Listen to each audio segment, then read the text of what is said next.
नमस्कार दोस्तों, स्वागत है आपका जीएस तैयारी चैनल में। दोस्तों, आज हम लोग भारतीय संविधान में जो वन लाइनर है उसका पार्ट 6 को डिस्कस करने जा रहे हैं।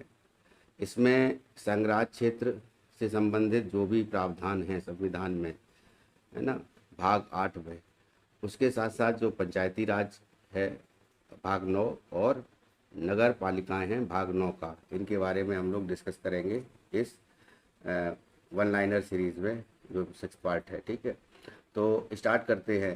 संघ राज्य क्षेत्र। तो संघ राज्य क्षेत्र जो है इनको यूनियन टेरिटरी बोला जाता है।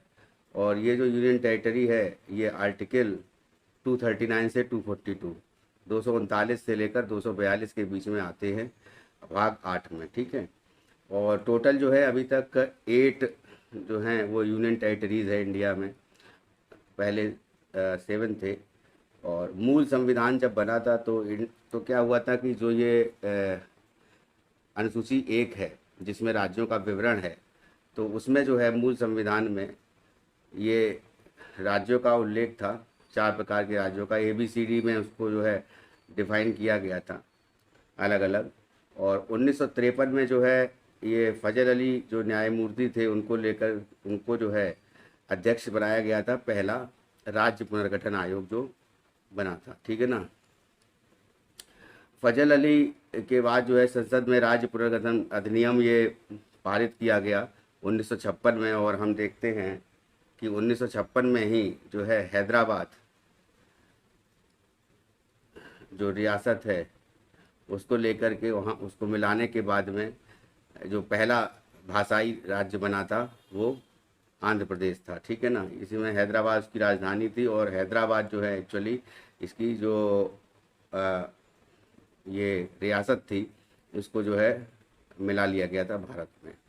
उसके बाद आते हैं कि भारतीय संविधान संशोधन राज्य पुनर्गठन अधिनियम 1956 को कार्यान्वित करने के लिए पारित किया गया था। तो ये 7वां संविधान संशोधन था जो आया था। ठीक है ना, 7वां संविधान संशोधन। और ये जो संशोधन वाला ये जो कानून बना था 1956 में बना था। फिर राज्य के पुनर्गठन के बाद कुल कितने राज्य और संघ राज्य क्षेत्र बनाए गए थे? 14 राज्य बनाए गए थे। बाद में 5 संघ राज्य क्षेत्र यूनियन टेरिटरीज बनाए गए थे। संघ राज्य क्षेत्रों का प्रशासन किसके द्वारा होता है? तो हम जानते हैं वहाँ पर प्रशासक को जो भी यूनियन टेरिटरी या तो उपराज्यपाल होगा या फिर वहाँ पे प्रशासक होगा। ठीक है ना, एडमिनिस्ट्रेटर। तो वो जो है राष्ट्रपति द्वारा जो है नियुक्त किया जाता है। और ओवरऑल जो शक्ति होती है इसकी वो राष्ट्रपति में निहित होती है। तो राष्ट्रपति के किसी संघ राज्य क्षेत्र में प्रशासनिक कार्यों का संचालन किसके द्वारा करता है या किसके माध्यम से करता है? तो ये प्रशासक एडमिनिस्ट्रेटर के माध्यम से करता है। किसी सीमावर्ती राज्य के किसी पदाधिकारी को किसी संघ राज्य क्षेत्र का प्रशासक राष्ट्रपति नियुक्त करता है। ठीक है ना। और कभी उसको जो है ये राज्यपाल, ये यहाँ पर उपराज्यपाल होना चाहिए। ठीक है ना। तो किसी पदाधिकारी को जो है राष्ट्रपति प्रशासक जो नियुक्त करता है वो राज्यपाल की पदवी के बराबर होता है, एक तरह से इसका कहने का मतलब ये है। और वहाँ पर जो है ये प्रशासक के साथ साथ उपराज्यपाल जो है वो भी नियुक्त होते हैं। जहाँ प्रशासक होगा वहाँ प्रशासक होगा, अन्यथा उपराज्यपाल होंगे।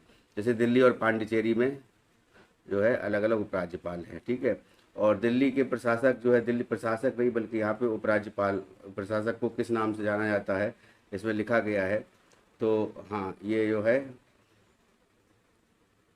प्रशासक को जो है ये उपराज्यपाल के नाम से जाना जाता है। चंडीगढ़ के प्रशासक को क्या कहते हैं? तो चंडीगढ़ के प्रशासक को जो है वहाँ पर जो प्रशासक नियुक्त किया जाता है उसको जो है मुख्य आयुक्त, चीफ कमिश्नर कहा जाता है। ठीक है। राज्यपाल चंडीगढ़ का प्रशासक होता है। पंजाब के जो राज्यपाल होते हैं वो चंडीगढ़ का प्रशासक कभी कभी जो है जो ओवरऑल जो प्रशासन होता है वो एक्चुअली चीफ कमिश्नर के अंडर में होता है। तो वो जो चीफ कमिश्नर होते हैं वो रिपोर्ट करते हैं किसको? पंजाब के राज्यपाल को। ठीक है। दमन दीप और दादर नगर हवेली इनको मिला दिया गया है और अब ये जो है यूनियन टेरिटरीज इकट्ठी हो गई हैं और इनका भी एक प्रशासनिक कार्य जो है वो प्रशासक देखता है। कौन कौन से 2 संघराज क्षेत्र हैं जिनके विधानसभा और मंत्रिपरिषद का प्रावधान है? तो मैंने बताया है अभी आपको, दिल्ली और राष्ट्रीय राजधानी क्षेत्र दिल्ली और पांडिचेरी, ठीक है। उसके बाद जो है किस संविधान संशोधन द्वारा 239 ए या 239 का कहें या फिर 239 ए कहें, तो संविधान में जोड़ा गया, ये 14वें संविधान संशोधन में जोड़ा गया था 1962 में, ठीक है। उसके बाद आते हैं नेक्स्ट पॉइंट पर। पांडिचेरी में विधानसभा और मंत्रिपरिषद का सृजन संसदीय विधि द्वारा किया जाता है और संसद इसके लिए जो है अनुच्छेद के तहत, किस अनुच्छेद के तहत इस संसद जो है इसकी शक्ति दी गई है कि किसी भी संसदीय जो ये पांडिचेरी में विधानसभा या मंत्रिपरिषद का सदन जो गठन है वो किया जाएगा, तो ये जो है 239 ए में दी गई है, ठीक है, या 239 का में, ठीक है।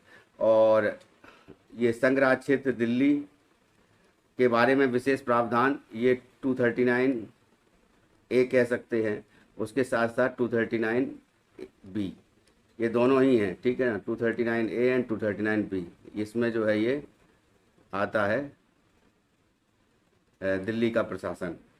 फिर है किस संविधान संशोधन द्वारा संविधान के अनुच्छेद 239 का, ठीक है ना। तो यहाँ पे ये काका अगर लिखा हुआ है तो ये काका ना रख करके आपको लिख देंगे ए का फर्स्ट, 239 काका पहला, या इस तरीके से लिखा जाएगा, या 239 ए का फर्स्ट, ठीक है।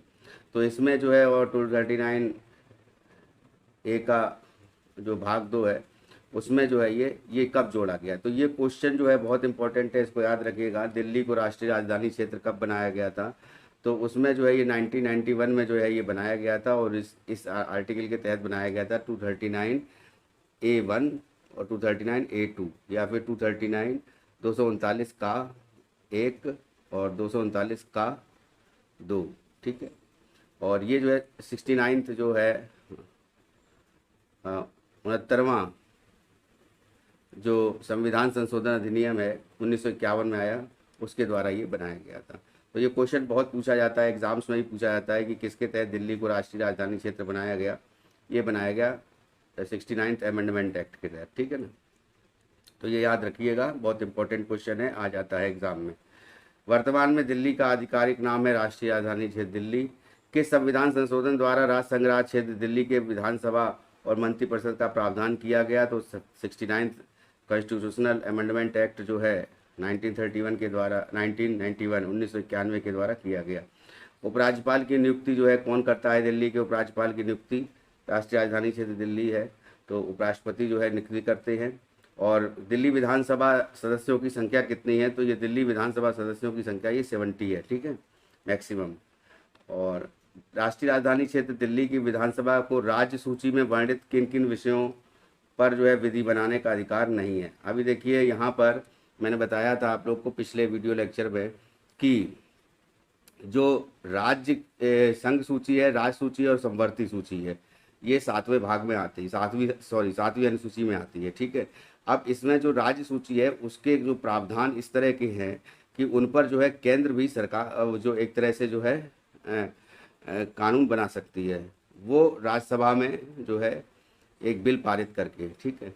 तो वो विधि जो कानून बनाने का अधिकार जो है राज्य सूची में वर्णित किन किन विषयों पर कानून बनाने का अधिकार जो है दिल्ली की विधानसभा को नहीं है, ठीक है। तो ऐसा देखा गया है कि दिल्ली पुलिस जो है वो सेंट्रल गवर्नमेंट के अंडर में आती है, दिल्ली गवर्नमेंट के अंडर में नहीं आती है, तो उनकी भी जो है संस्तुति ली जाती है। तो लोक व्यवस्था, पुलिस और भूमि पर, ठीक है ना, इन पर जो है अधिकार, वो इनसे संबंधित कानून जो है वो दिल्ली की सरकार नहीं बना सकती है। तो ये एक इम्पॉर्टेंट पॉइंट है, इसको याद रखिएगा।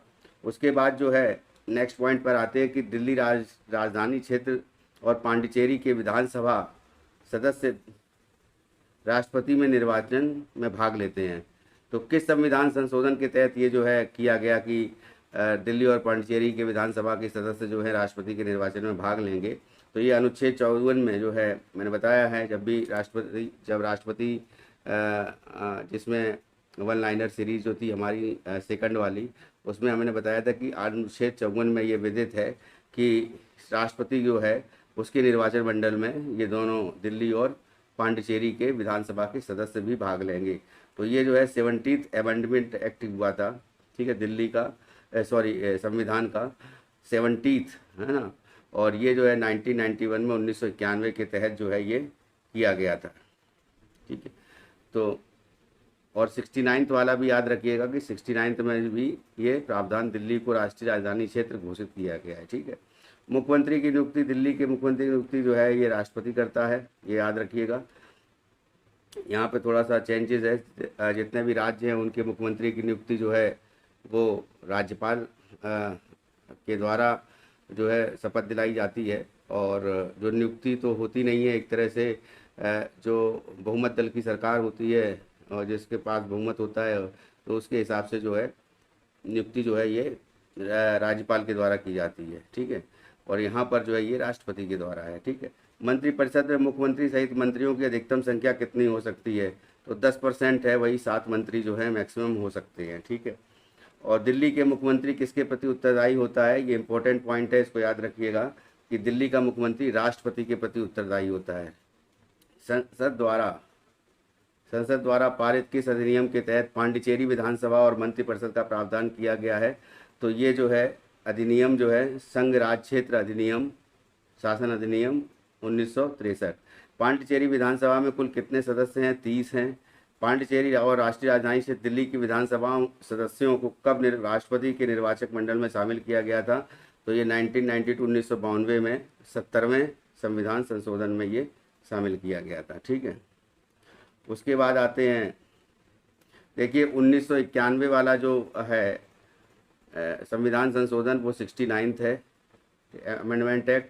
1992 में 70th अमेंडमेंट एक्ट आया, ठीक है। तो अगर कहीं पर भी हो सकता है शायद ऊपर कहीं ये लिखा हो कि 91, तो वो सही समझिएगा इसको कि 91 में जो है ये कॉन्स्टिट्यूशनल अमेंडमेंट एक्ट 69 आया, जिसमें कि दिल्ली जो है वो राष्ट्रीय राजधानी क्षेत्र का कही गई। और 1992 में 70th अमेंडमेंट एक्ट आया, जिसके तहत जो है दिल्ली और पांडिचेरी में विधानसभा जो हैं के सदस्य जो हैं वो राष्ट्रपति के इलेक्शन में जो है भाग लेंगे, ठीक है। अब आता है किस अनुच्छेद के तहत राष्ट्रीय राजधानी क्षेत्र दिल्ली और पांडिचेरी के उपराज्यपालों को अध्यादेश जारी करने की शक्ति दी गई है? तो यहाँ पर 239 खा के तहत जो है ये शक्ति प्रदान की गई है, इनको अध्यादेश जारी करने की शक्ति। और अध्यादेश कब जारी होता है? तो उसके बारे में बताया ये कि जब सदन में कोई भी सत्र नहीं होता है और कोई अमुक विषय पर जो है जल्दी ही कोई कानून बनाने की जो है आवश्यकता होती है, एट दैट टाइम जो है ये राष्ट्रपति केंद्र में और यहाँ पर उपराज्यपाल जो है स्टेट में जो है ये अध्यादेश जारी कर सकते हैं, ठीक है। अब आते हैं नेक्स्ट में कि विधानसभा के पुनः संवेद होने के कितने दिनों बाद अध्यादेश विधानसभा द्वारा अनुमोदित न होने पर समाप्त हो जाता है? तो ये तो 6 मंथ हमने बताया, 6 सप्ताह, 6 सप्ताह जो है ये हमने बताया है, ठीक है ना, 6 सप्ताह। और राष्ट्रपति को कुछ संघ राज्य क्षेत्रों के लिए विनिमय बनाने की शक्ति किस अनुच्छेद में दी गई है? ये 240 अनुच्छेद में दी गई है, आर्टिकल में, ठीक है। इम्पोर्टेंट देखिए, अगर इससे रिलेटेड कोई क्वेश्चन आता है तो वो केवल वो राष्ट्रपति के जो निर्वाचन में दिल्ली और पांडिचेरी के विधानसभा सदस्य भाग लेते हैं, पहली बात वो आएगा, या फिर 69th अमेंडमेंट एक्ट दिल्ली को राष्ट्रीय राजधानी क्षेत्र जो है किस अमेंडमेंट एक्ट के तहत जो है घोषित किया गया। ये 2 क्वेश्चन बहुत इंपॉर्टेंट हैं। बाकी क्वेश्चन को भी रिवाइज करा दे रहे हैं, अगर आते हैं बाकी पॉइंट्स को भी रिवाइज इसीलिए करा दे रहे हैं कि अगर कोई मतलब चेंजेस होके आता है तो वो जो है वो आप लोग कर लेंगे। तो और हम लोग जानते हैं कि रिसेंटली अभी जो है जो ये प्रावधान है, इनके साथ साथ जो है अभी जो मूल अधिकार जो हैं हमारे, उनके बारे में अभी क्लास लेनी है। तो मूल अधिकारों को लेकर जो क्लास लेनी है, तो उसमें जो है मौलिक अधिकार जो है ज़्यादातर पूछे जाते हैं एग्ज़ाम में, तो वो जो है वीडियो लेक्चर के द्वारा आपको प्रदान की जाएगी, है ना, अभी हाल ही में, क्योंकि पेपर जो है जल्दी लगा हुआ है वीडियो का। किस अनुच्छेद के तहत जो है संसद को संघ राज्य क्षेत्रों के लिए उच्च न्यायालय की स्थापना का अधिकार दिया गया है? आर्टिकल 241। ठीक है, आर्टिकल 241 के तहत वहाँ पर जो है संघ राज्य क्षेत्र में एक हाई कोर्ट भी हो सकता है। ठीक है ना। उसके बाद जो है दिल्ली उच्च न्यायालय की स्थापना कब की गई थी? तो ये एकमात्र जो है दिल्ली जहाँ पर हाई कोर्ट है। ठीक है, तो ये स्थापना जो है 1966 में की गई थी। इंडिविजुअल ये यूनियन टेरिटरी है। अभी जम्मू कश्मीर भी हो गया है कि जम्मू कश्मीर जो है वो भी जो है वहाँ पर भी जो है ये हाई कोर्ट है। तो अभी 2 हो गए हैं यूनियन टेरिटरी। ठीक, फिर उसके बाद आते हैं चंडीगढ़ संघ राज्य क्षेत्र पर किस उच्च न्यायालय को अधिकारिता प्राप्त है? तो चंडीगढ़ जैसे में चंडीगढ़ में जैसे हाई कोर्ट जो है वो नहीं है, तो वहाँ पर जो है ये पंजाब और हरियाणा का जो हाई कोर्ट है वो उसकी जो चंडीगढ़ के से संबंधित जो भी वाद होते हैं या जो भी कानून बनते हैं या जो भी एक तरह से कह सकते हैं कि जो भी कार्य होते हैं, जो याचिकाएं होती हैं, उनको जो है ये उच्च न्यायालय में जैसे पंजाब और हरियाणा उच्च न्यायालय में याचिकाएं दी जाती हैं। ठीक है ना। मेनली याचिका को हम मेनली बोल रहे हैं कि जो मौलिक अधिकार से संबंधित कोई याचिका जो है वो हाई कोर्ट और सुप्रीम कोर्ट में ही दी जाती है, तो उसको लेकर के जो है हमने ये कहा है। ठीक है, अभी जो है संघ राज्य क्षेत्र लक्षद्वीप जो है ये किस उच्च न्यायालय के अधिकारिता के अधीन है? तो लक्षद्वीप जो है वो केरल उच्च न्यायालय के अधीन है। ठीक है, फिर उसके बाद आते हैं दमन और दीव और दादर नगर हवेली। ये 2 ऐसे संघ राज्य क्षेत्र हैं जिन पर एक ही उच्च न्यायालय का अधिकारिता है। तो अलग अलग जैसे क्षेत्र हैं, अलग अलग संघ शासित क्षेत्र हैं जिसमें जो अधिकारिता जो है किसी अलग राज्य की है। मतलब उससे संबंधित जो भी कानून होंगे या उससे संबंधित जो भी जैसे रिट दायर करी जाएंगी या उनका जो एक तरह से अपील जो सुनी जाएगी वो सभी जो है उच्च न्यायालय बम्बई जो है उसके द्वारा सुनी जाएगी। ठीक है ना। तो यहाँ पर जो भी वाद होते हैं वो बम्बई उच्च न्यायालय के क्षेत्र के अधीन आते हैं। और अंडमान निकोबार जो है इससे संबंधित जो भी होता है वो कलकत्ता उच्च न्यायालय में जो है वो प्रावधान जो है जो भी सुनवाई होती है वो जाती है वहाँ पर। ठीक है, अब आते हैं पंचायती राज में। देखिए, स्थानीय स्वशासन का जनक मैंने बताया है पंचायती राज का भारत में वायसराय कौन थे? लॉर्ड रिपन थे। ठीक है ना, याद रखिएगा इसको, बहुत इंपॉर्टेंट है। Father of local self government जो बोला जाता है लॉर्ड रिपन को बोला जाता है। शासन के विकेंद्रीकरण के लिए शाही आयोग नियुक्त किया गया था 1907 में। ठीक है, अंग्रेजों द्वारा। उसके बाद जो है शाही आयोग के गठन की अध्यक्षता किसने की थी? तो CEZ है ना, हॉब हाउस की अध्यक्षता में ये शाही आयोग जो है नियुक्त किया गया था। किस अधिनियम द्वारा केंद्रीय स्वशासन के केंद्रीय विषय से हटाकर राज्य का विषय बनाया गया? ठीक है, तो ये जो स्थानीय स्वशासन था ये पहले केंद्रीय विषय था, फिर राज्य का अब जो है ये इसको लेकर दोनों कानून बना सकते हैं, राज्य सरकार भी और एक केंद्र सरकार भी, और ये संवर्ती सूची में शामिल है। तो भारत सरकार अधिनियम के तहत जो है 1919 के तहत जो है पहले इसको जो है केंद्र सूची से हटाकर राज्य सूची में लाया गया था। ठीक है, मतलब राज्य के अधीन जो है ये लाया गया था कि राज्य जो है उस पर कानून बनाएगा। और स्थानीय स्वशासन के जनक हो गया है ये लॉर्ड रिपन को बोला जाता है। संविधान संशोधन कौन सा था जो जिसके तहत जो है ये पंचायती राज की स्थापना हुई? तो हम लोग जानते हैं कि 73वां संविधान संशोधन था। ठीक है, जो 1992 के द्वारा जो है ये पारित किया गया था और जिसके द्वारा जो है भारत में पंचायती राजों की स्थापना जो है की गई थी। ठीक है, तो हम जानते हैं कि जो पहला पंचायती राज बना था भारत में वो नागौर जिला जो है राजस्थान में उसको बनाया गया था। और ये जो है 243 से लेकर के 243O 243 से लेकर 243O तक जो प्रावधान है वो पंचायती राज से संबंधित हैं। और उसके बाद में 243P से लेकर से 243ZG तक जो प्रावधान है ZG तक है ना, ये प्रावधान नगर महापालिका से संबंधित हैं। तो पंचायतों के बारे में प्रावधान किया गया है भाग 9 के तहत अनुच्छेद 243 और 243O तक। ठीक है, और ये जो है पंचायती राज से संबंधित प्रावधान जो हैं ये DPSP में आते हैं, directive principle of state policy, जो एक तरह से जो होते हैं नीति निर्देशक तत्व, उसमें अनुच्छेद 40 है, आर्टिकल 40 है, उसमें जो है ये दिया गया है। ठीक है। ग्राम पंचायत स्थानीय स्वशासन किस सूची का विषय है? तो मैंने बताया था कि ये यहाँ पे ये राष्ट्र सूची का विषय है, स्थानीय स्वशासन। ठीक है ना। और कुछ मामलों में जो है ये ग्राम पंचायत मिनिस्ट्री जो है वो भी कानून बना सकती है। तो ये एक तरह से ग्राम पंचायत जो है ये राज्य सरकार के अधीन है, राष्ट्र सूची का विषय है, लेकिन कुछ प्रावधान ऐसे भी हैं पंचायती राज से संबंधित जो केंद्र सरकार भी कानून बनाती है। ठीक है। तो 73वां संविधान संशोधन द्वारा भाग 9 के तहत कुल कितने अनुच्छेद जोड़कर पंचायत संबंधी प्रावधान किया गया? तो ये 16 अनुच्छेद हैं, 243 से 243 तक। ठीक है। तो इनको गिनेंगे तो ये 16 आ जाएंगे। तो सामुदायिक विकास कार्यक्रम, इसको लेके हमने एक क्लास में बताया था कि सामुदायिक विकास कार्यक्रम जो है पंचवर्षीय योजना के बारे में बताया था। एक इंडियन इकोनॉमी की जो क्लास ली थी पंचवर्षीय योजना, वो बताया था कि सामुदायिक विकास कार्यक्रम जो है ये 2 अक्टूबर 1952 में जो है इनको स्टार्ट किया गया था। ठीक है। ये इम्पोर्टेंट क्वेश्चन है, इसको याद रखिएगा, बहुत बार एग्जाम्स में पूछा गया है और पूछा जाता रहेगा।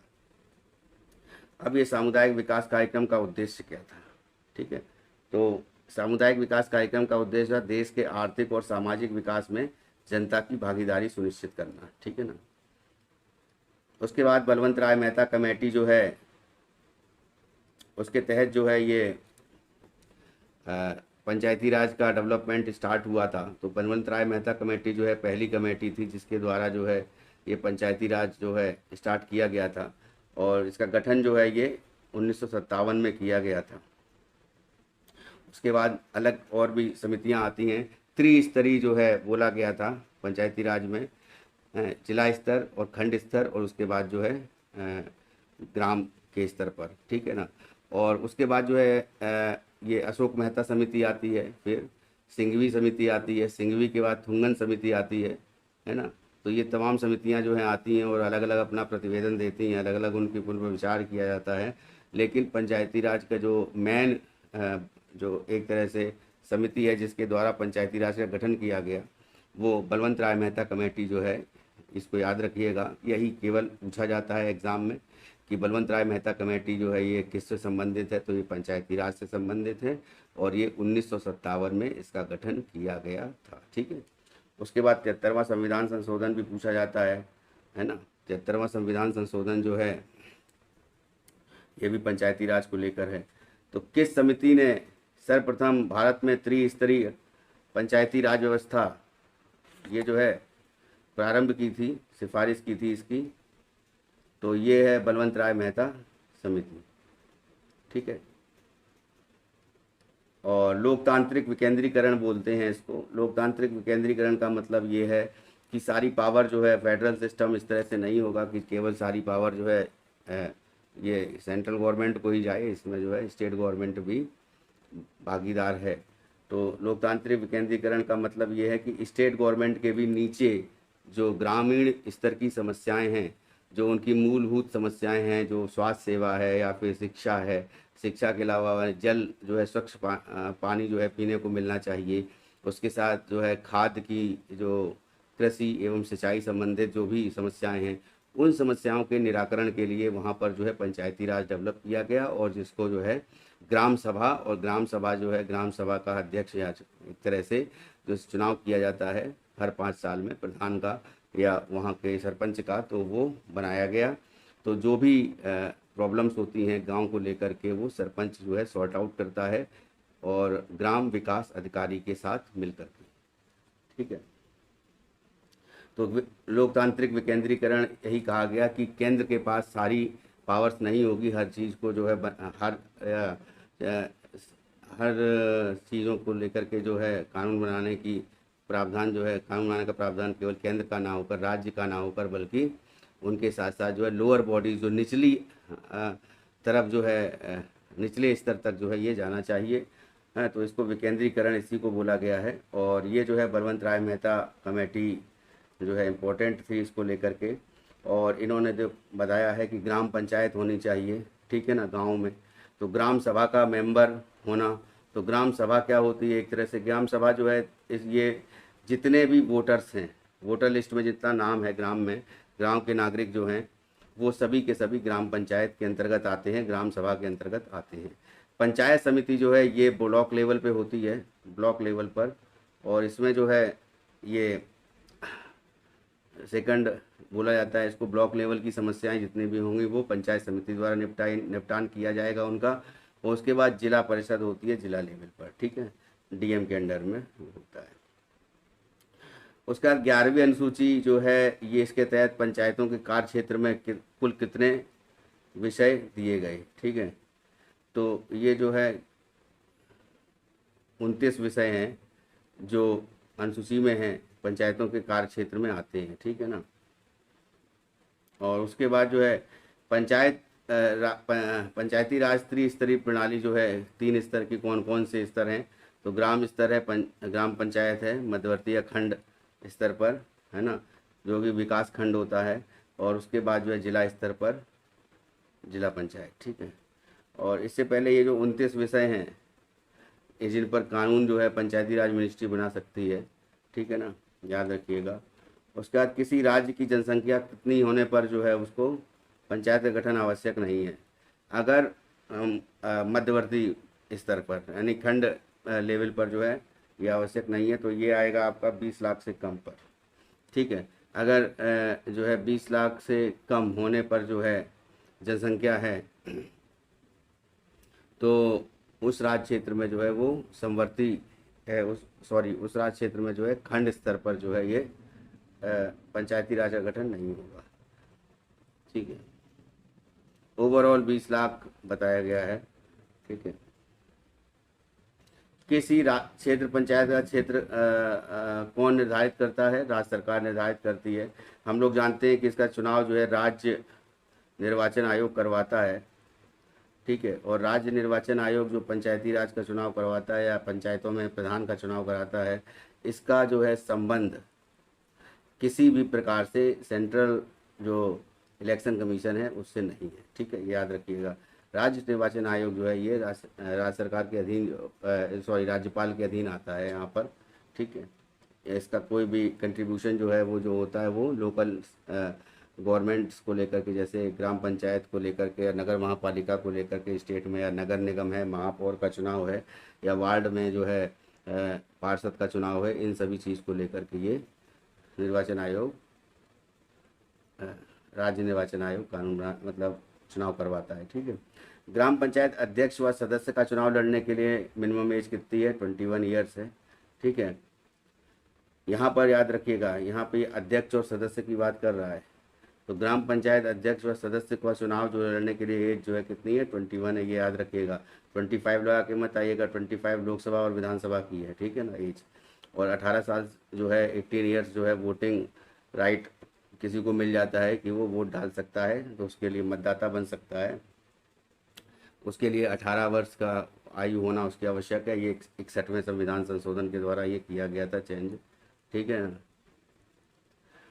उसके बाद आते हैं ग्राम पंचायत के अध्यक्ष या ग्राम प्रधान के सदस्यों का चुनाव कौन करता है? ये ग्राम सभा के सदस्य प्रत्यक्ष रूप से करते हैं, ठीक है ना।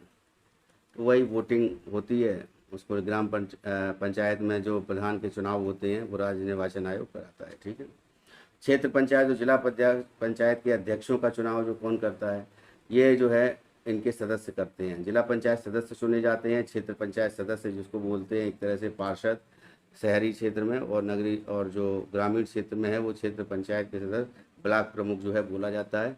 तो ब्लॉक प्रमुख और जो जिला पंचायत के सदस्य होते हैं ये मिल करके हैं, तो एक तरह से जिला लेवल पर जो है जिला पंचायत अध्यक्ष जो है बोला जाता है, तो उसके चुनाव को किया करते हैं, ठीक है ना। अप्रत्यक्ष रूप से चुनाव होता है, ठीक है। पहले जनता जो है इनके मेंबर्स को चुनती है, और ये मेंबर्स जो हैं इनके अध्यक्ष को जो है चुनते हैं, ठीक है। पंचायती में आरक्षण का प्रावधान के संविधान संशोधन अंतर्गत 73वें संविधान संशोधन 1992 के द्वारा ये दिया गया, ठीक है। अनुसूचित जातियों और जनजातियों को पंचायतों में किस अनुपात में स्थानांतरित किया गया है? तो जनसंख्या के स्तर पे है कि जनसंख्या जैसी है उस हिसाब से जो है उतना जो है उनको पंचायतों में अनुपात पर आरक्षित किया गया है। पंचायती राज में स्त्रियों की जो है कितना स्थान आरक्षित करने का प्रावधान है, तो 1/3 भाग जो है, यानी अगर मान लीजिए 21 सीटें हैं तो टोटल, तो 21 में 3 का भाग देंगे तो 7 सीटें जो हैं वो उन पर जो है महिलाएं खड़ी होंगी। ठीक है ना, महिलाओं को चुना जाएगा। ठीक है ना, याद रखिएगा। उसके बाद आते हैं कि संविधान संशोधन द्वारा अरुणाचल प्रदेश में अरुणाचल प्रदेश में अनुसूचित जनजातियों को लेकर या पंचायत में आरक्षण संबंधी प्रावधान समाप्त कर दिया गया है। तो ये 83वां संविधान संशोधन 2000 है, जिसके तहत जो वहाँ पर जो है SC STs को जो है STs को जो है वो नहीं मिलता है आरक्षण। ठीक है ना, पंचायतों में। तो पंचायतों का नियमित चुनाव कराने का क्या प्रावधान है कि तो हर 5 साल में चुनाव होते हैं, हम जानते हैं हम लोग, है ना। और उसके पूर्व जो है 5 साल से पहले ही जो है करा लेने चाहिए। ठीक है, यानी भंग होने से पहले। ठीक है ना, यहाँ पे 6 माह के भीतर जो है चुनाव हो जाना चाहिए। देखिए अभी तक हम लोगों ने जो भी चैप्टर पढ़ा है उसमें यदि किसी मेंबर की मेंबरशिप जो है लेनी, जैसे मान लीजिए कोई मंत्री बन गया है, मैंने बताया था, या MP बनता है या फिर MLA बनता है, वो नहीं उसने चुनाव लड़ा है और वो कोई मंत्री बन जाता है, उसको क्या होता है, टेन्योर से 6 महीने बाद तक। ठीक है ना, यहाँ पर क्या है, टेन्योर से 6 महीने बाद तक जो है चुनाव हो जाना चाहिए। यहाँ पर क्या है, टेन्योर के 6 महीने के अंदर में ही, मतलब ये कि 5 साल से पहले ही, 4.5 साल के बाद ये प्रक्रिया जो है प्रारंभ हो जानी चाहिए। और 5 साल आते आते जो है ये पंचायत को जो है पूर्व में भंग करके जो है 6 महीने के भीतर जो है चुनाव कराना आवश्यक होता है। तो यहाँ पर पूर्व में है, ठीक है, वहाँ पे क्या है, बाद में है, याद रखिएगा। किसी पंचायत के भंग, यहाँ पे भंग होने पर, ठीक है ना, कितने दिनों के भीतर उसका निर्वाचन आवश्यक है, 6 माह के भीतर। ठीक है ना, तो वो भंग करी जाती है तो 4.5 साल के बाद में जो है तुरंत किया जाता है। ठीक है, पंचायतों का कार्यकाल कितना होता है, 5 साल होता है प्रथम अधिवेशन की तिथि से। ठीक है, और पंचायती राज व्यवस्था सर्वप्रथम कहाँ लागू की गई थी, तो राजस्थान के नागौर जिले में, ये मैं बता चुका हूँ अभी आपको। ठीक है, और जवाहरलाल नेहरू द्वारा जो है नागौर में सबसे पहले पंचायती राज व्यवस्था का शुभारंभ किया गया था 2 अक्टूबर 1959 को। ठीक है, 1959 में। और सबसे पहले जो है अगस्त 1958 में जो है प्रायोगिक तौर पर जो है पंचायती राज व्यवस्था किस राज्य में लागू की गई थी, तो ये की गई थी आंध्र प्रदेश में। ठीक है, तो ये याद रखिएगा, प्रायोगिक तौर पर, एक तरह से एक्सपेरिमेंटल वे में जो है ये एक्सपेरिमेंटल एक तरह किया गया था कि सक्सेस होती है कि नहीं, तो वो जो है प्रारंभिक तौर पर 1958 में आंध्र प्रदेश में जो है ये लागू की गई थी। ठीक है, उसके बाद आते हैं त्रिस्तरीय पंचायती राज व्यवस्था को किन 2 राज्यों के सर्वप्रथम एक साथ अपनाया गया, तो राजस्थान के साथ साथ आंध्र प्रदेश में ये प्रैक्टिकल तौर पे अपनाया गया था। ठीक है, 1959 में, और राजस्थान में नागौर में जो है स्टार्ट की गई थी सबसे पहले। उसके बाद है कि पंचायती राज व्यवस्था को लेकर द्विस्तरीय बनाने की सिफारिश किस समिति ने की थी, तो अशोक मेहता समिति आई थी 1977 में। ठीक है, और पंचायतों को रिक्त पदों हेतु निर्वाचन के प्रावधान जो है आज्ञापरक किया जाता है, तो ये जो है 6 माह के भीतर जो है भरे जाने का प्रावधान है। ठीक है ना, उसके बाद आते हैं कि पंचायत के तहत किस अनुच्छेद के तहत पंचायतों के वित्तीय मामलों की सिफारिश करने के लिए राज्यों के लिए वित्त आयोग जो है गठित करने का प्रावधान है, तो 243I 243I। ठीक है ना, देखिए 243 जो अनुच्छेद है वो पूरा का पूरा जो है A से लेकर के ZG तक है, और ये ZG तक जो है ये पूरा पंचायत और नगर पालिकाओं को लेकर है। लेकिन 243 से लेकर 243O तक ये ग्राम पंचायत से संबंधित है। उसके बाद O के बाद में P से लेकर ZG तक ये महापालिकाओं के या नगर पालिकाओं से संबंधित है। ठीक है, तो राज्य वित्त आयोग जो है ये बनता है 243I में दिया गया है प्रावधान इसका, और ये इसका गठन जो है, जैसे केंद्र में वित्त आयोग का गठन जो है सरकार करती है, और उसमें अंतिम मुहर जो होती है वो राष्ट्रपति उसको जो है साइन करके जो है वो वित्त आयोग जो की नियुक्ति करता है। उसी प्रकार से राज्य में वित्त आयोग की नियुक्ति जो है वो राज्यपाल के द्वारा की जाती है 5 वर्ष के लिए, ठीक है। अब जो है राज्य वित्त आयोग कैसा निकाय है, तो ये संवैधानिक निकाय है, ये याद रखिएगा। संवैधानिक निकाय क्यों है, क्योंकि इसका प्रोविज़न जो है ये आर्टिकल संविधान के आर्टिकल में दे रखा है 243I के तहत, ठीक है। पंचायतों का निर्वाचन कौन करता है, तो राज्य निर्वाचन आयोग करता है, ठीक है। संवैधानिक प्रावधान के तहत पंचायत चुनाव कराने का निर्णय कौन करता है, ये राज्य सरकार करती है, ठीक है। राज्य निर्वाचन आयोग तो जो है कि नियुक्ति कौन करता है, तो ये राज्यपाल करता है, ठीक है ना। 1977 में गठित अशोक मेहता समिति का संबंध पंचायती राज से है। जिला स्तर पर जिला परिषद और मंडल स्तर पर ब्लॉक स्तर पर मंडल पंचायत गठित करने का सुझाव किस समिति ने दिया, ये अशोक मेहता समिति ने दिया था, ठीक है ना। ये ब्लॉक लेवल पर जो है, यहाँ पर केवल क्या है, ये जिला लेवल पर और ब्लॉक लेवल पर इन्होंने बताया है, लेकिन ग्राम लेवल पर जो है, गांव के लेवल पर जो प्रधान है उसके चुनाव से संबंधित या उससे संबंधित कोई भी प्रावधान अशोक मेहता समिति ने नहीं किए थे। बलवंत राय मेहता समिति जो थी उसको अपनाया गया था, त्रिस्तरीय पंचायती राज व्यवस्था जो है स्टार्ट हुई थी वहीं से। तो ये पंचायत समिति और शक्तिशाली बनाने की सिफारिश की थी। उसका अशोक मेहता समिति किसकी प्रमुखता से प्रदान की थी, अशोक मेहता समिति ने जो है जिला परिषद को जो है मेन बॉडी माना था, ठीक है। उसके बाद जो है पीवी की राय समिति आती है। पीवी की राय समिति का संबंध भी जो है ये पंचायती राज से है। और पीवी की राय समिति का गठन हुआ कब था, 1985 में हुआ था, ठीक है, उन योजना आयोग की सिफारिश पर।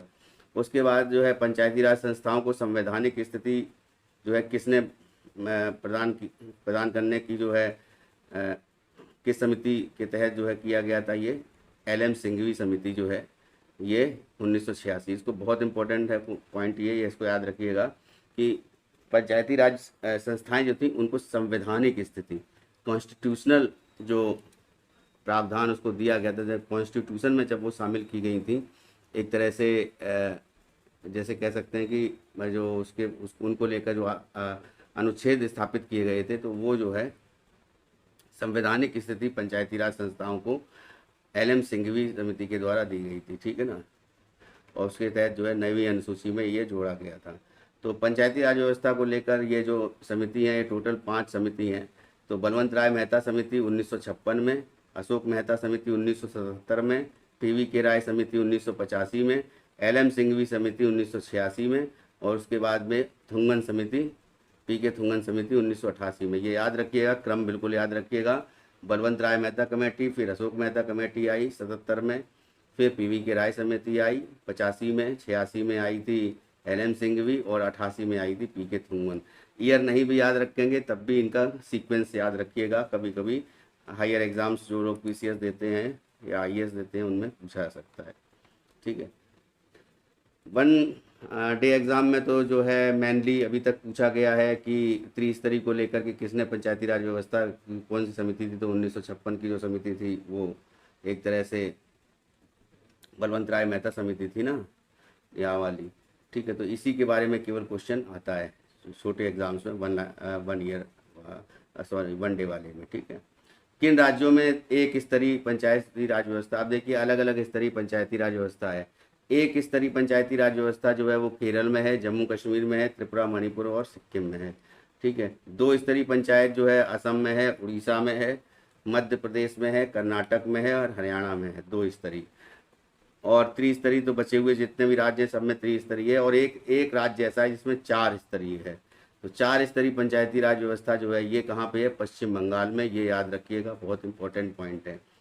अच्छा, किन राज्यों में पंचायतों गठन का प्रावधान नहीं है बल्कि एक स्तरीय जनजातीय परिषद का गठन का प्रावधान है? तो जो भी हमारे जो नॉर्थ ईस्ट स्टेट है, जैसे मेघालय है, मिजोरम है, नागालैंड है, इनमें जो है जनजातीय परिषद गठित की जाती है, पंचायती राज से संबंधित प्रावधान नहीं है, ठीक है।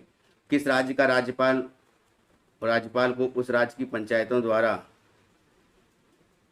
नियोजित किए जा सकने वाले करों और शुल्कों का निर्धारण जो है सिद्धांतों के बारे में सिफारिश कौन करता है? ये राज्य वित्त आयोग करता है। और उस राज्य की पंचायत, ये जो है क्वेश्चन अधूरा रह जाता है, जैसे राज्यपाल, देखिए राज्यपाल के द्वारा जो है वो राज्य वित्त आयोग, और दूसरा जो है उसके साथ साथ जो है राज्य का जो चुनाव आयोग है ना, जो इलेक्शन कमीशन बॉडी है, जो यहाँ पे स्टेट इलेक्शन कमीशन बॉडी जो पंचायतों का चुनाव करती है, वो राज्यपाल के द्वारा ही जो है नॉमिनेट, वो एक तरह से चुनी जाती, उसको नियुक्त किया जाता है। यहाँ के जो वो राज्य निर्वाचन आयोग के जो चुनाव आयुक्त होंगे, ठीक है। और 1687 में सबसे पहले जो है मद्रास शहर में नगर निगम की स्थापना हुई थी, याद रखिएगा, ये बहुत इंपॉर्टेंट पॉइंट है। मद्रास में 1987 में जो है जो है 1687 में सबसे पहले मद्रास में नगर निगम की स्थापना हुई थी। राजीव गांधी जी ने जो है नगर निगम के लिए या नगरीय व्यवस्था को इम्प्रूवमेंट करने के लिए जो है संविधान संशोधन लाए थे, लेकिन वो पास नहीं हो पाया था, है ना। तो 1989 में 1989 में नगरीय शासन संबंधी प्रावधान जो है 65वां संविधान संशोधन आया था, लेकिन वो विधेयक जो था वो पारित नहीं हो सका था, ठीक है। और पीवी नरसिम्हा राव की सरकार में जो है ये नगर पालिकाओं को लेकर के 74वां संविधान संशोधन विधेयक 1992 प्रस्तुत किया गया था, जिसके आधार पर संविधान में एक नया भाग 9 का जो है वो जोड़ा गया। 243 से ZG तक 18 नए अनुच्छेद जोड़े गए, ठीक है। और उसके बाद जो है एक नई अनुसूची जो है 12वीं अनुसूची जो है जोड़ी गई थी, ठीक है ना। तो 12वीं अनुसूची में जो है संबंधित विषय जो थे वो नगर प्रशासन के विषय जो थे वो प्रावधान किया गया था उनको, ठीक है ना। तो हम लोग जानते हैं, जैसे अनुसूची को देखेंगे तो हम लोग जानते हैं कि 8 अनुसूचियाँ, जो 8वीं अनुसूची थी वो जो भाषा को लेकर थी। उसके बाद जो है 9वीं अनुसूची जो आती है वो भूमि सुधार को लेकर आती है, ठीक है। उसके बाद 10वीं अनुसूची 9 का जो अनुसूची है ना, ठीक है। 9 के बाद सॉरी 10वीं अनुसूची है वो दल बदल से संबंधित है ना। उसके बाद जो है 11वीं अनुसूची है, वो हम जानते हैं कि पंचायती राज से संबंधित है, ये बाद में आई। और 12वीं अनुसूची जो है ये नगर पालिका से संबंधित है, ठीक है ना, ठीक है। 12वीं अनुसूची ये नगर पालिका, तो इसमें जो 12वीं अनुसूची है उसमें 18 विषय हैं, और उससे पहले 29 विषय किसमें हैं, 29 विषयों पर कानून बना सकती है ये जो पंचायती राज व्यवस्था का जो प्रावधान है वो 11वीं अनुसूची में है, ठीक है ना। और उसके बाद जो है प्रत्येक राज्य में नगर पंचायत, नगर पालिका और नगर निगम का गठन किया गया है। तो जैसे 20,000 से लेके 1 लाख तक की जनसंख्या है तो नगर पंचायत होगा। फिर 1 लाख से लेकर के 10 लाख से 1 लाख तक का है, तो 1 लाख तक से 2 लाख तक का जो है प्रावधान है, जनसंख्या है, तो फिर नगर पालिका होगी। फिर 2 लाख से अधिक है तो नगर निगम होगा, ठीक है। ये याद रखिएगा, ये इंपॉर्टेंट पॉइंट है, पूछा जा सकता है, ठीक है, कि नगर निगम जो है कितने लाख जनसंख्या के ऊपर पर होता है, और नगर पालिका में नगर पंचायत जो है वो कितने से कितने के बीच में होती है, ठीक है। उसके बाद जो है किसी नगर पंचायत या नगर पालिका के और नगर निगम में सभी स्थान जो है प्रादेशिक निर्वाचन क्षेत्रों से प्रत्यक्ष निर्वाचन द्वारा चुने हुए व्यक्तियों द्वारा भरे जाते हैं। इस प्रयोजन के लिए प्रत्येक नगर पंचायत, नगर पालिका और नगर निगम क्षेत्र में जो है जो तो प्रादेशिक निर्वाचन क्षेत्रों में विभाजित किया गया है, जिसे वार्ड कहा जाता है, ठीक है। तो ये तो ठीक है, ऑलरेडी हम लोग जानते हैं। और अनुसूचित जातियों और जनजातियों के और महिलाओं के आरक्षण का प्रावधान भी है नगर निगम या नगर पालिका क्षेत्र में, ठीक है। और 1/3 जो सदस्य हैं वो महिला होंगी, ठीक है, वो आरक्षित है। नगर जैसे पंचायती राज में जैसे ग्राम पंचायत में है, वैसे शहर में भी जो है आरक्षित है। SC ST के लिए भी, है ना, उसी अनुपात में, और 1/3 जो है महिलाओं के लिए जनसंख्या के अनुपात के हिसाब से। और 1/3 स्थान सभी वर्गों की महिलाओं के आरक्षित है, ठीक है। और उत्तर प्रदेश विधानमंडल का अधिनियम जो आया है 2000 में, उसने अपने नगर पालिका अधिनियम में संशोधन करके अन्य पिछड़े वर्गों का आरक्षण भी जो है प्रावधान किया है, ठीक है, 2000 में। स्टार्ट हुआ था ये नगर पालिका अधिनियम को लेकर के। ओबीसी का जो है आरक्षण मिला था कि ओबीसी की भी कुछ सीटें जो हैं वो ओबीसी के जो कैंडिडेट हैं वो वहाँ पे जो खड़े होगा वो ओबीसी होगा, ठीक है। तो नगर पालिकाओं में अवधि भी पंचायतों के समान 5 वर्ष की होती है। उससे पूर्व भंग हो जाती है और भंग करने से पूर्व उसे सुनवाई से युक्त अवसर दिया जाना चाहिए। नई नगर पालिका के गठन के लिए निर्वाचन उसके कार्यकाल के 5 वर्ष के भीतर समाप्ति से पूर्व, ठीक है ना, 5 वर्ष से भीतर या समाप्ति से पूर्व जो है कराया जाना चाहिए। यदि कोई नगर पालिका समय से पूर्व विघटित कर दी जाती है तो विघटन की स्थिति में 6 माह के भीतर जो है उसके लिए निर्वाचन कराया जाना चाहिए, ठीक है। तो ठीक है, तो ये हमारा प्रावधान जो है पंचायती राज में भी दे रखा है, ठीक है। तो उसके बाद जो है आता है कि किस इस प्रकार गठित नगर पालिका अपनी शेष अवधि तक कार्य करती है। और उल्लेखनीय कि यदि विघटित नगर पालिका का शेष कार्यकाल जो है 6 माह से कम हो तो उसके लिए निर्वाचन 6 माह के भीतर आवश्यक नहीं है, ठीक है। मान लीजिए कोई नगर पालिका कर रही हो, अगर 6 माह ही जो है बचा है, उससे भी कम बचा है, तो कम ड्यूरेशन बचा है, तो वो फिर होगा नहीं, तो फिर उसके बाद होगा, ठीक है। और सदस्यता के लिए योग्यताएं क्या क्या होती हैं, तो वो भारत का नागरिक होना चाहिए, ठीक है। और जो जिस नगर क्षेत्र से वो लड़ रहा है, जैसे मान लीजिए कोई पार्षद का चुनाव लड़ रहा है, तो वहाँ पर जिस क्षेत्र से जिस वार्ड से लड़ रहा है उस वार्ड का वो वहाँ पर मतदाता सूची में उसी वार्ड के नाम होना चाहिए उसका, ठीक है। और ये जो है नागरिक होना अनिवार्य है वही नगर पालिका चुनाव का पर्चा भरा है। तो एक तरह से जो ये बॉडी होती है कि नगर निगम की, तो नगर निगम की बॉडी में तो जो है कि महापौर का चुनाव होता है और साथ साथ में वार्ड के पार्षद का चुनाव होता है या सभासद बोलते हैं उसको। तो उसके में क्या है कि जैसे कोई वोटर लिस्ट है, तो किसी क्षेत्र को लेकर के वोटर लिस्ट है, तो उसी क्षेत्र की वोटर लिस्ट में उसका नाम होना चाहिए जिस क्षेत्र से वो पार्षद का चुनाव लड़ना चाहता है, ठीक है ना।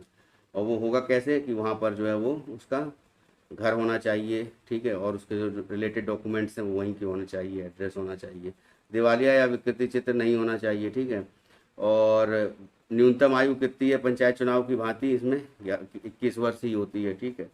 उसके बाद नगर पालिका का कार्य मुख्य रूप से आर्थिक विकास करना, सामाजिक न्याय की योजनाएं तैयार करना, ठीक है, और मूलभूत आवश्यकताओं की पूर्ति करना, ठीक है। और जैसे सड़क का निर्माण करना, जो लोकल सड़क है उसका निर्माण करना, ये सभी जो है 12वीं अनुसूची में दे रखा है। 18 विषय हैं, ठीक है। और 29 विषय किस में है, 29 विषय जो हैं ये पंचायती राज में है, ठीक है। 11th जो अनुसूची है, 11वीं अनुसूची, ठीक है। नगर पालिकाओं को 12वीं अनुसूची में वर्णित कुल 18 विषयों को जो है विधि बनाने की शक्ति दी गई है। अब आते हैं राज्य वित्त आयोग पर। तो राज्य वित्त आयोग जो है नगर पालिकाओं की वित्तीय स्थिति का पुनर्वलोकन करता है, वसूले गए करों, शुल्कों आदि का नगर पालिकाओं के बीच वितरण करता है, ठीक है। और उसके बाद जो है ये राज्य की संचित निधि में से नगर पालिकाओं को सहायता अनुदान देना और नगर पालिकाओं को वित्तीय स्थिति में सुधार करने के लिए आवश्यक उपाय करना भी इसका प्रमुख कार्य है।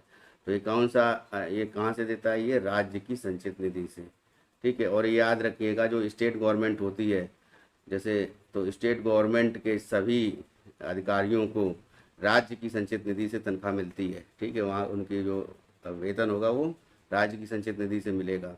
लेकिन केवल स्टेट गवर्नमेंट का एक ही जो होता है अधिकारी, या कह सकते हैं जज होते हैं, सुप्रीम जो हाई कोर्ट के जजेस होते हैं, उनकी नियुक्ति जो है, चूँकि उनकी नियुक्ति राष्ट्रपति द्वारा की जाती है, इसीलिए जो उनकी जो सैलरी आती है वो जो आती है वो केंद्र की संचित निधि से, जो आकस्मिक सॉरी जो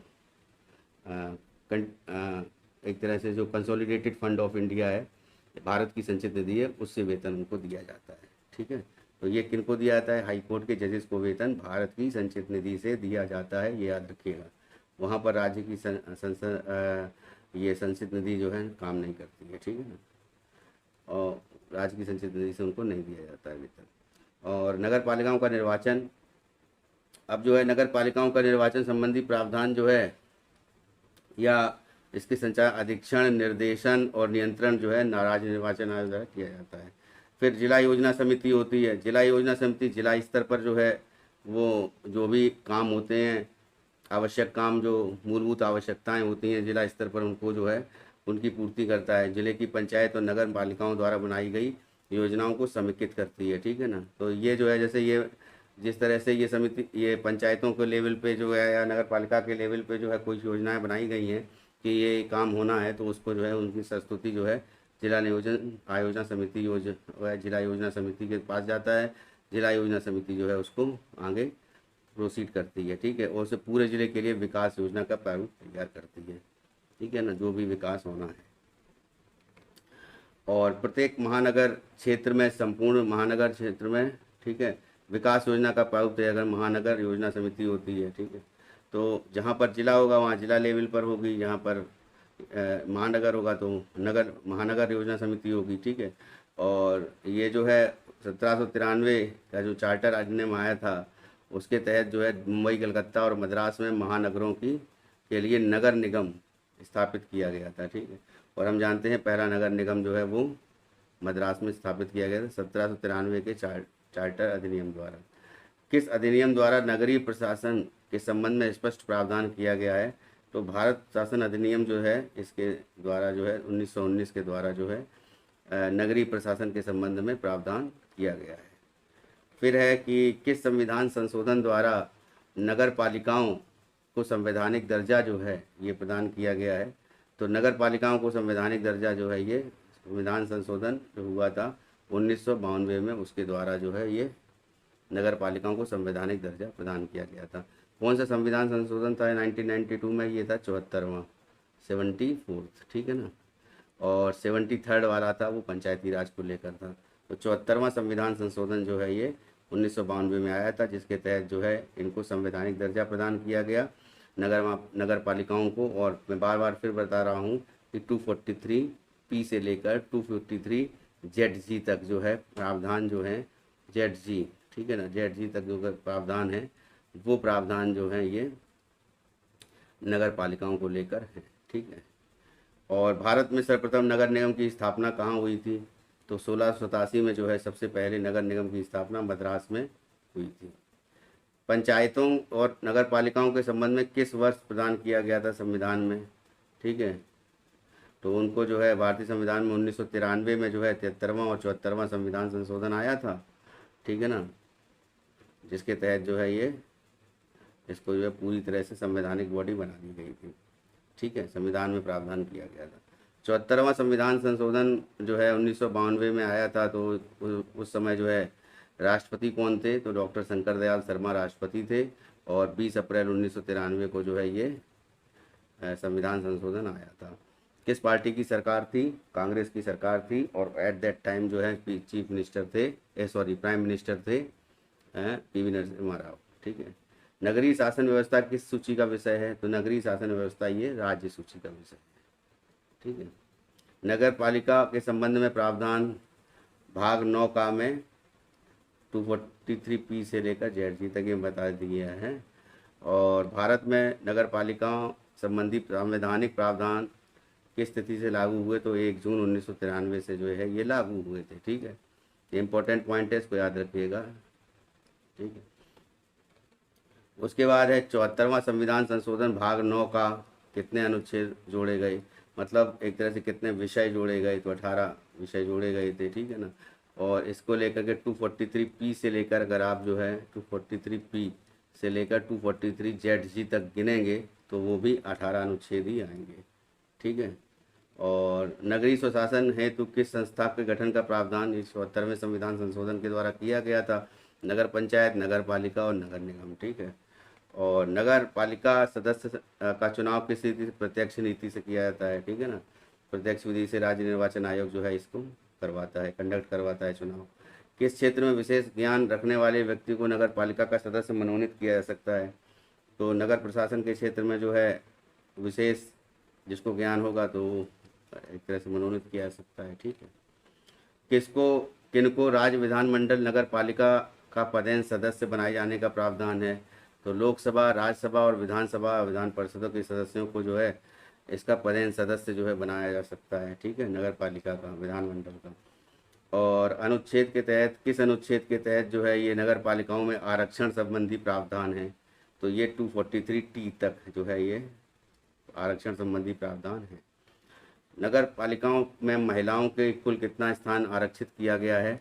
तो कुल स्थानों का 1/3 भाग जो है यहाँ पे महिलाओं के लिए सीटें हैं, ठीक है। और नगर पालिका का कार्यकाल जो है वो 5 साल का होता है। 5 साल में जो है उससे उसके भीतर ही जो है प्रथम अधिवेशन तिथि से 5 साल, ठीक है।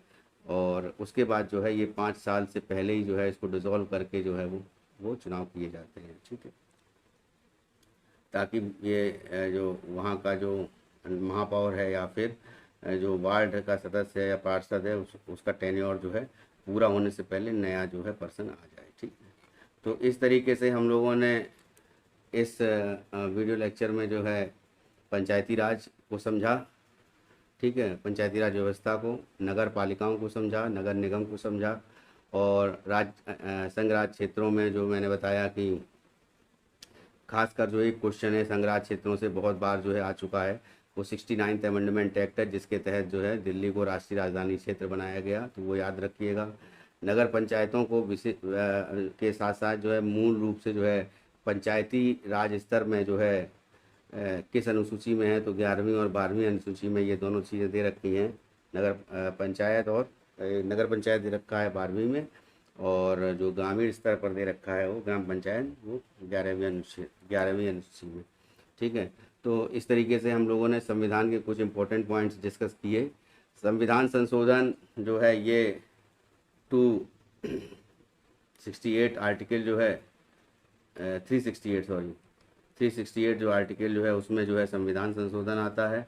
तो वो संविधान संशोधन जो है इसको हम लोग को करना है, तो ये हम बताएंगे आपको नेक्स्ट क्लास में। और 368 आर्टिकल से रिलेटेड जो भी प्रावधान है, ठीक है, कॉन्स्टिट्यूशनल अमेंडमेंट से, और ये लिया कहाँ से गया है, दक्षिण अफ्रीका से। उसी तरह से जो है जो और भी कॉन्स्टिट्यूशनल बॉडीज़ हैं उनके बारे में छोटी छोटी जानकारियाँ हैं वो आप लोग को प्रदान कर दी जाएंगी। तो इस वीडियो लेक्चर में इतना ही दोस्तों, नेक्स्ट वीडियो लेक्चर में मिलते हैं। और उससे पहले एक गुजारिश, अगर आपने अभी तक चैनल सब्सक्राइब नहीं किया है तो कर लीजिए, ठीक है। और चैनल सब्सक्राइब करने के बाद जो है नोटिफिकेशन आपके पास जल्दी से जल्दी पहुँचे नया वीडियो अपलोड का, तो उसके लिए जो है आप लोग उस जो बेल आइकन जो है उसको भी प्रेस कर दीजिए। और अगर आपको मेरे द्वारा दिया गया जो भी स्टडी मटेरियल है या जो भी वीडियो लेक्चर है ये अच्छा लगता है तो उसके लिए आप लाइक ज़रूर करेंगे, ठीक है। तो ये मेरा आपसे निवेदन है। और उसके साथ साथ तो ये भी बताना है कि जीएस तैयारी जो है आप ये ऐप जो हैं उनको भी डाउनलोड कर सकते हैं गूगल प्ले से। टेलीग्राम चैनल है जीएस तैयारी 9 के नाम से, उसमें जो है आप लोग भाग ले उसमें अगर आप उसको भी जो है मेंबर बन सकते हैं। करंट अफेयर्स जो है वो हम टेलीग्राम चैनल के माध्यम से जो है प्रदान करते हैं। Daily current affairs one liner भी और एक लॉन्ग रूप में भी जो है पीडीएफ जो है वो प्रदान की जाती है, ठीक है। तो इस वीडियो लेक्चर में इतना ही, नेक्स्ट वीडियो लेक्चर में मिलते हैं। धन्यवाद, नमस्कार, ठीक है।